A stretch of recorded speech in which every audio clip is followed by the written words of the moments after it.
you think. Our Brexit correspondent Carol Green is on a farm in the Vale of Glamorgan, waiting to speak to us there tonight in what we could call our Brexit barn. Carol, what are they saying to you there? Well, it's a lot quieter here, Andrea, but the views held are just as passionate. My three guests from very different ends of the Brexit debate, but they're all agreed on one thing today, that vote should have been put. Now, Abby, you run the farm here. You were right behind Theresa May's deal, and you're disappointed today. Yeah, obviously we're farming here. We're in the business of producing food. We're producing food for the people of this country and for overseas, and it's such a long-term business. I need a bit of certainty. I need to know what is going to happen going forward and how to plan. And it is disappointing that it's been pulled. But it's been pulled. So what do you want to happen next? What does that certainty look like for you? The certainty for me is to see this agreement go through. I think for Welsh agriculture, largely it offers us potential. It offers us building blocks for a good framework that we can work on and do well for this country.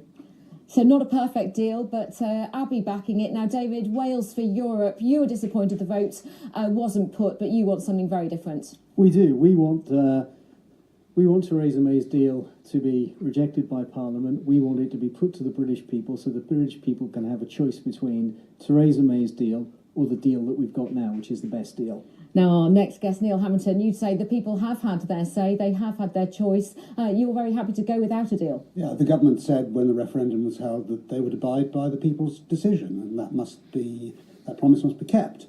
I'm perfectly relaxed about this deal collapsing because it actually gives the EU everything and gives us nothing. It's worse than staying in the EU. Even if it results in economic collapse, lots of warnings about what would happen to the economy here in Wales and beyond. Well, that's all nonsense, of course. The economy is not going to collapse. We have a massive trade deficit with the EU, 95 billion a year, 20 billion of which is in food and drink. So the ones who are really going to lose out if there is no kind of accommodation over a free trade deal like they've just agreed with Canada, then they'll be the biggest losers. David, have you still got confidence in Theresa May? No, I don't. I had little confidence in her to start off with, and she spent the last 2.5 years eroding that confidence with silly red lines, with insults to calling my wife a queue jumper, my son a citizen of nowhere.